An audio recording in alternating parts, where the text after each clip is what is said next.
Hello once again, friends. You loved it last time, so here we are once more taking a look at some of the weirdest relics the Catholic Church is keeping behind glass. Let's check out some of the strangest saintly treasures wrapped in cloth, gems, and embalming fluid. I'm your casual crypt keeper Taylor, and today we are going to be diving on into the top 5 terrifying artifacts the Catholic Church kept hidden, part 2. Number 5. St. Clare's fingernails and her hair. Now, some people say that fingernails and hair continue to grow after the body passes away. This is commonly repeated, but actually not true, because rather it's the skin around the fingernails retracting that gives the illusion that the fingernails are still growing.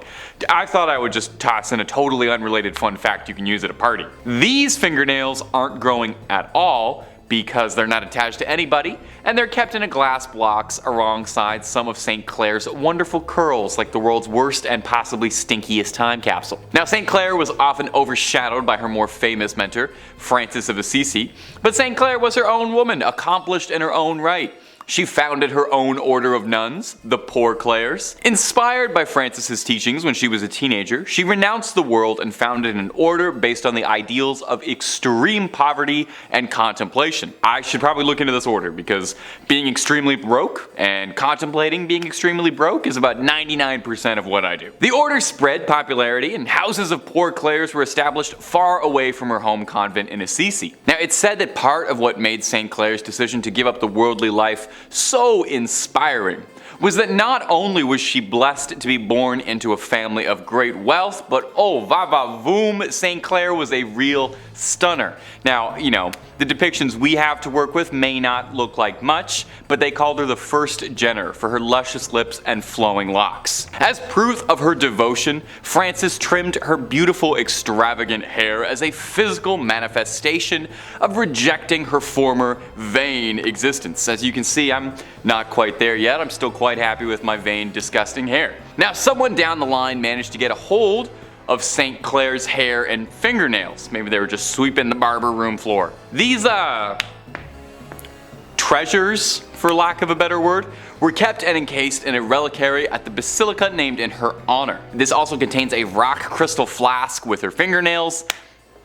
Really not sure why anyone felt they needed to keep that. I'm not sure how holy these are, but hey, I'm not a saint or a bishop or a pope or any of that stuff. I'm just a YouTuber and I'm barely that even. But if you want to hear more of me narrating some of these strange and peculiar parts of the big globe we share, Top 5 Scary is the place to be. We got a little something for everyone. So make sure you click on through, like this video, subscribe, and hit that little bell, and we can keep on bringing you screams every single day, twice a day, and then some.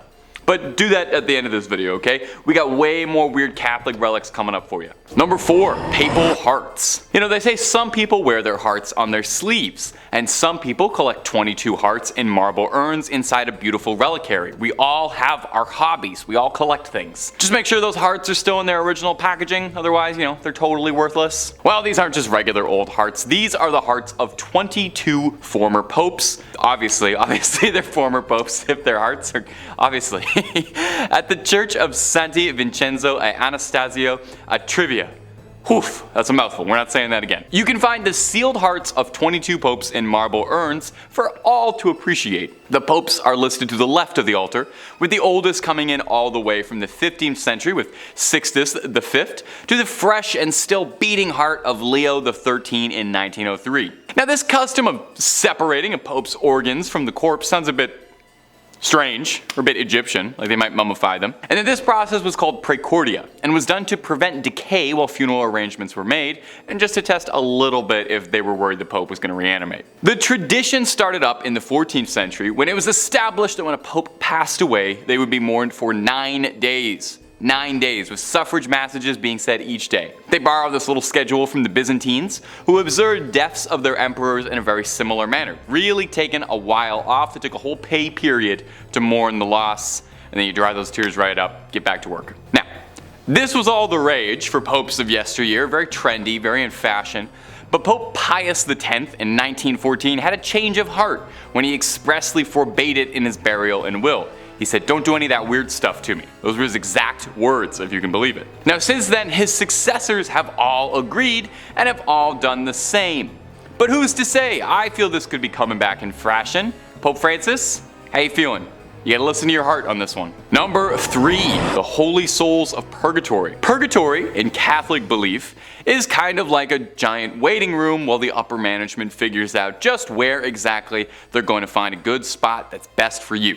Well, that's simplifying it a bit, obviously. The soul is thought to be stranded in purgatory until it atones for its earthly sins, but you can hurry the process up just a little bit if your loved ones back on earth are praying for you. In the back of the Chiesa del Sacro Cuore del Suffragio del Piccolo Museo del Purgatorio, or Museum of the Holy Souls in Purgatory, holds a collection of relics that have been singed by the hands of the souls of those trapped in purgatory. These burned handprints are believed to be the souls trying to communicate that their loved ones need to pray harder. I don't know about you, but I would definitely start praying real hard if burned handprints started showing up in my books, but I would be praying for an exorcist, more likely. Now, this is kind of interesting, and I didn't even know this. Purgatory isn't even mentioned directly in the Bible, but the concept of purgatory dates back to the 11th century. This notion that trapped souls needed to be freed came from a story told to the Abbot Odilo of Cluny by a monk returning from the Holy Land.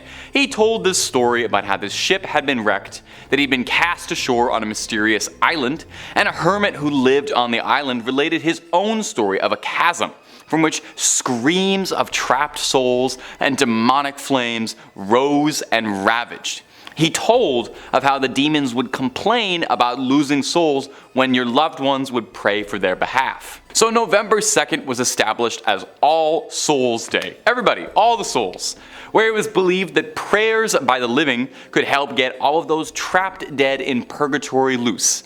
You know, it's kind of like that one episode of The Simpsons where the town comes together to get Bart out of the well. It's a similar enough concept, you know. They sang a song, you pray, souls get out, Bart gets out, pretty much one and the same. This particular collection of burned relics in particular, though, was collected when Victor Jouet, the missionary behind the collection, experienced a fire that burned part of the original suffragio, leaving behind a scorched image of a face that he believed was a trapped soul. Now, again, just me personally, but if I saw a face burned into one of my possessions, I would move entirely, call an exorcist, be putting salt circles around my feet for the rest of my life, but I appreciate what he did too. Number 2, the Santa Maria della Concezione crypts. Whew, my Italian is not as good as it should be.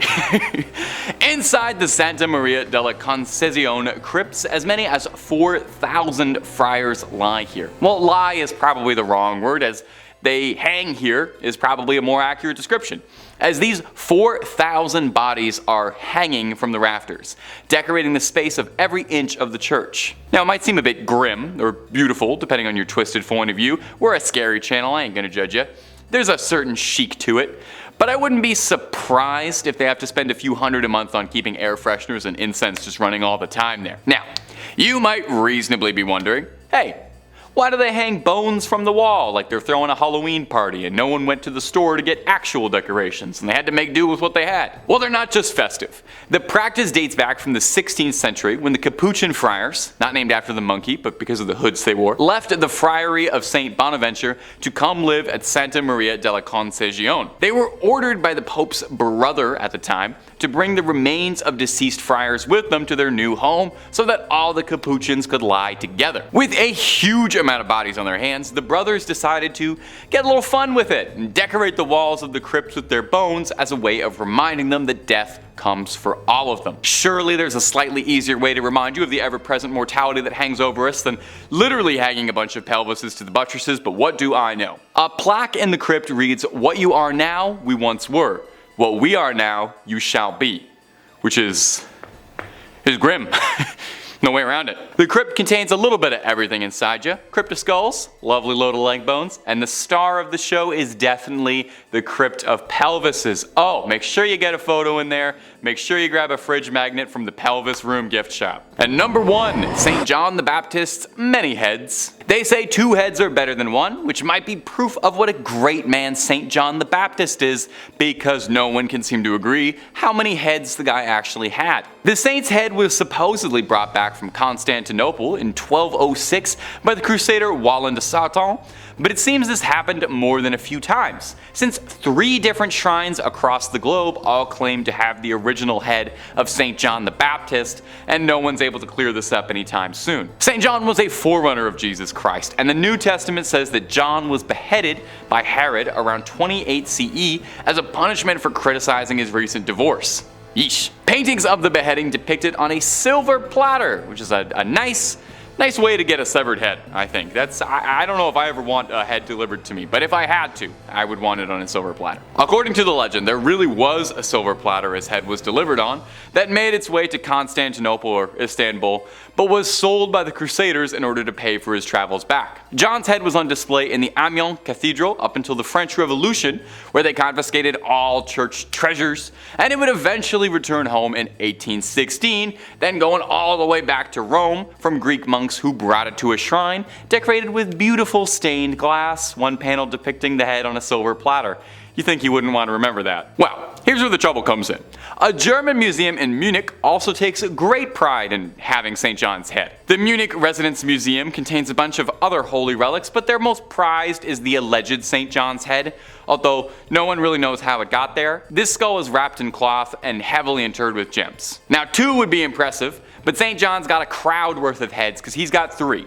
His last head can be found in Damascus, Syria in the Umayyad Mosque, one of the oldest and largest mosques in the world. This relic, also not exposed, wrapped in a cloth, and is currently located in a shrine dedicated to the saint. So will the real John the Baptist please stand up?